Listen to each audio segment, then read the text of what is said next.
Good morning, everybody. Thank you for joining us for this early morning session. Today we're going to talk about data. And not just any data, we're going to talk about aviation data and how it helps us not only understand current travel trends, but also predict the future of travel. You could see aviation data as a crystal ball that actually works.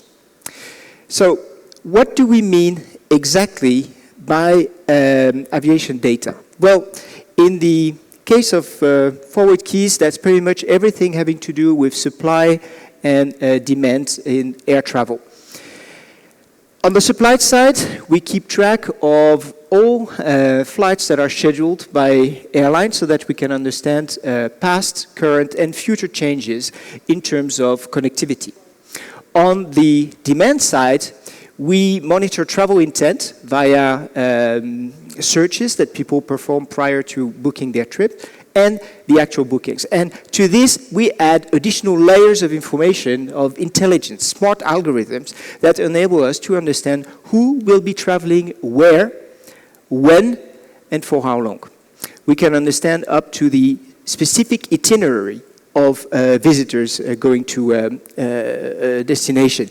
And what this helps us doing is not only get a pretty good sense of where a destination is going, but actually anticipate with a high level of granularity what will be the travelers of tomorrow and make it possible for our clients to make very specific business decisions.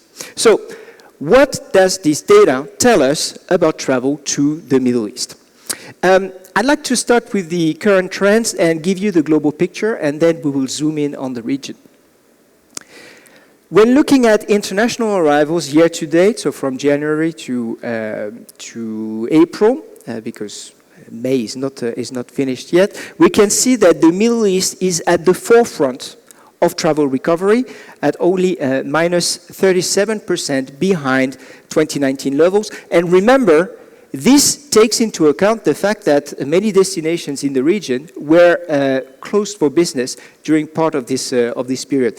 When keeping in mind that international travel worldwide was 56% behind, you start getting a sense of the dynamism of the region.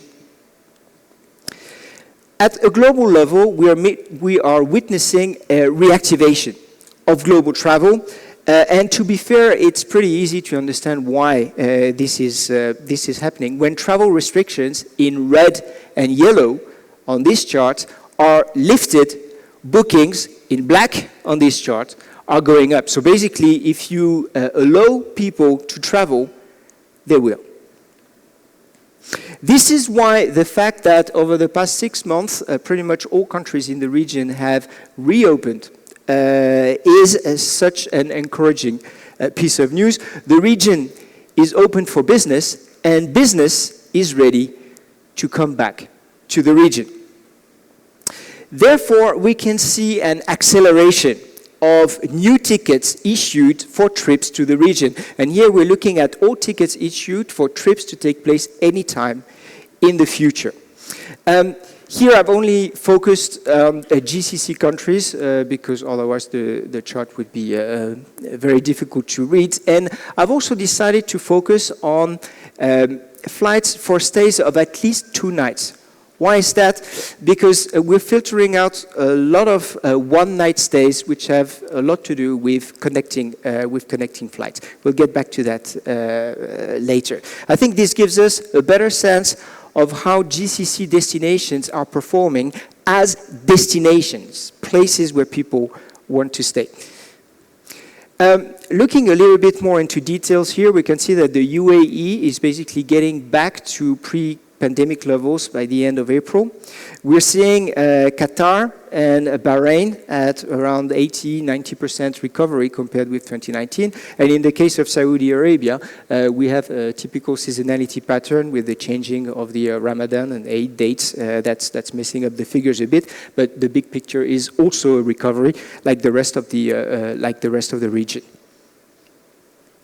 So, enough about the past. What's in store for the future? more of these recovery trends pretty clearly. You can see that global travel is improving and that the situation for the period ranging from May to August looks already much better than what we've seen so far, at 39% recovery, 39% behind 2019 levels on a global scale. And the Middle East is still one of the key regions in terms of recovery at 28% behind 2019 levels. That's 9 percentage points higher than what we've seen for the year to date. So the Middle East is still up there at the forefront of the recovery. Where exactly are the hotspots? That's a key question to answer for investors and for destinations. And I think that to answer this question, we really need to go deeper into the data. And when we've done this, we realized that one-night stays were recovering at a much, much faster pace than medium and long stays. They are only 10% behind 2019 levels, which means that hubs such as Jeddah, Doha, or Abu Dhabi are getting back on track. And this was not a given. Remember, at the height of the pandemic, people wanted to fly on direct flights. They wanted to be able to reach their destination directly, and there were some questions regarding the viability of hubs. I think we can already answer this question regarding whether or not this trend was here to stay. It's not here to stay. Hubs are back, they're back on track, and that's very important for the Middle East. So let's remove one-night stays from the picture, and then what do we get?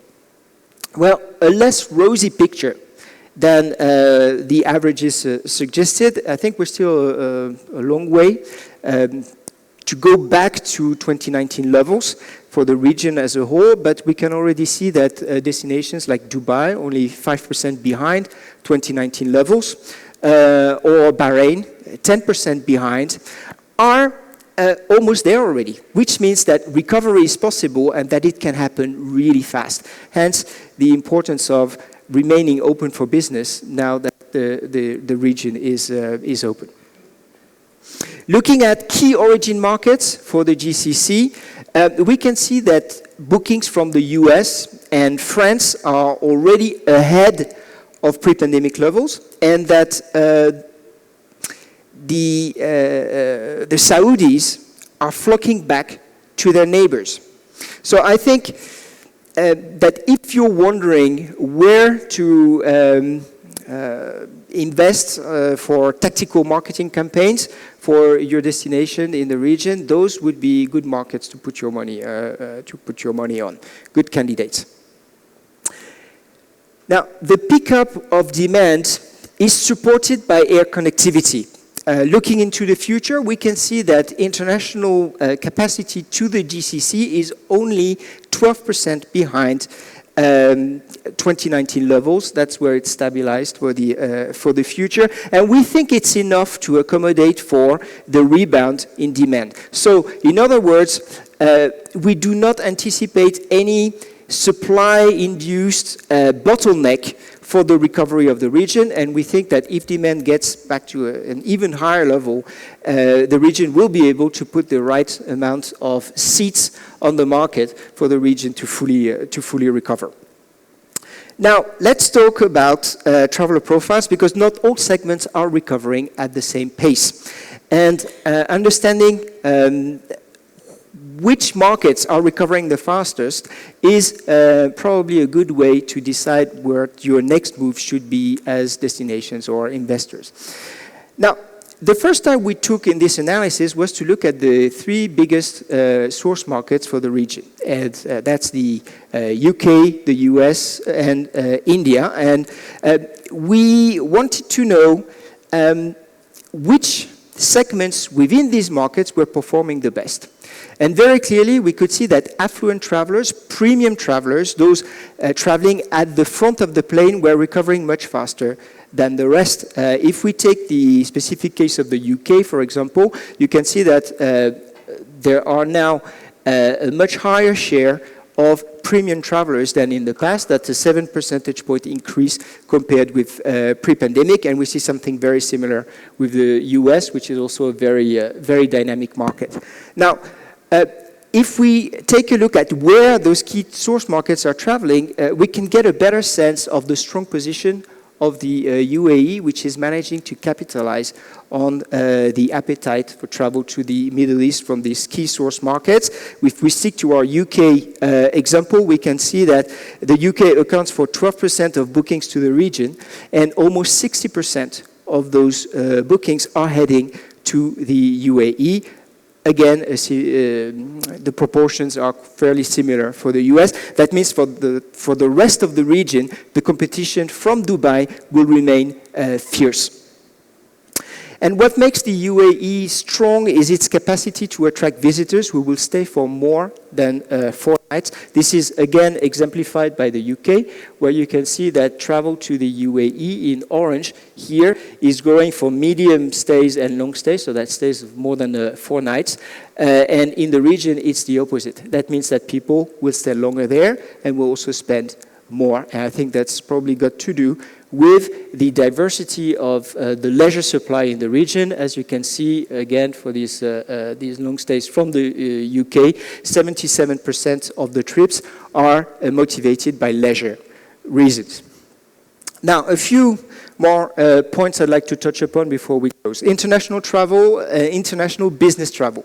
We've heard a lot during the pandemic, things about business travel being dead because of Zoom conferences and online events. I think we can safely say that this is not the case.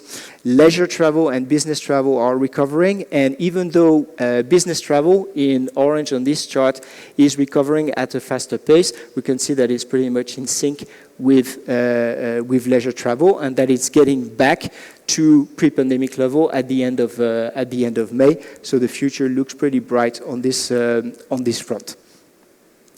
So are we back to normality? Well, we've seen that global travel was reactivating. We've seen that business travel was reactivating. I think there are other signs showing us that we're on the right track. And for example, the fact that seasonality is back and that events are playing a role again after a lot of non-events like the Olympic Games in Beijing or in Tokyo. Here I decided to take the example of the FIFA World Cup in Qatar. It's really interesting to see that in the weeks ahead of the moments when tickets are sold, we can see a high level of searches. That's the blue line, more searches than tickets being issued. But when the tickets are sold, we see a huge increase in number of bookings and searches. But people have already done their homework before, so they know if they'll be able to get there, how much it will cost them, what are the options in terms of accommodation, etc. So once the tickets when the tickets for the FIFA World Cup start being sold, people buy their plane tickets, so you can see that the orange line is quite high, but they do not search that much anymore during this period. What this means is that for your destination, for your hotels, it's pretty smart to start promoting your services ahead of key moments like the sales of tickets for specific events. Now, one last thing to finish. I wanted to get a sense of emerging destinations. You know, what was hot? We've talked a lot over the past few days of new destinations coming up, especially in Saudi Arabia with incredibly ambitious plans for new destinations. I wanted to know if in the Middle East there were some destinations that were showing signs of dynamism, existing destinations. And we've combed the whole Middle East and we ended up in Saudi Arabia. More specifically in Dammam, which is, as you can see on this chart, a destination that's very strongly reactivated in terms of connectivity. Starting September last year, it was overperforming the rest of the region, and looking into the future, international capacity will be much better than pre-pandemic. That's mainly linked to international airlines operating this airport and basically avoiding leakage from the local population to the nearby Bahrain airport. So it's mainly meant for the domestic market, but we are quite confident that this will also have an impact on inbound travel to Saudi Arabia because this connectivity will be there. And the destination has something to offer for business travelers because of the oil industry, but also due to the fact that there's a world-class university and that there's been some serious investments on the cultural front with the ITRA that opened, and there are some beaches on top of that. So I think there's enough material already to boost travel to this emerging destination. So let's wrap up. During the presentation, we've seen that the region was reopening on time to capitalize on the rebound of global travel. We've also seen that the high end of the sector was reactivating faster than economy, which means good opportunity for businesses targeting the luxury segment. We've come to the conclusion that the new normal looked increasingly like the old, with seasonality being back, events playing a role again, and business travelers coming back as well. So I think there's a good momentum for the Middle East, and it's time to be smart with data. Travel is rebounding, and I believe that a smart use of data will enable you to make the most of it. So thank you for your attention. Please connect on LinkedIn so that you can keep in touch with the latest analysis from ForwardKeys. And thank you.